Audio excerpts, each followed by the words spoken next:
দীর্ঘদিন যাব আপনারা আমাদের দেশনেত্রী বেগম খালেদা জিয়ার মুক্তির দাবি করছেন। আজকে একদিকে খুনি হাসিনার পদত্যাগ এবং দেশ থেকে পালানো, আর অন্যদিকে দেশনেত্রী বেগম খালেদা জিয়ার আজকে আমাদেরকে সেই জন্যে আমাদের সকল নেতা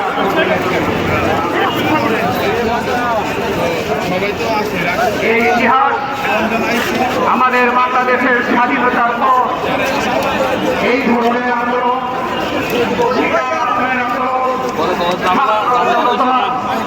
এবং সংগঠন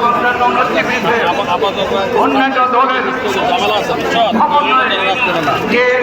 গণ আন্দোলন হয়েছে 71 ছিল মুক্তিযুদ্ধের প্রথম যুদ্ধ। আর এই অধিকার আদায়ের জন্য, গণতন্ত্র আদায়ের জন্য এই আন্দোলন হচ্ছে আমাদের তৃতীয় মুখ্য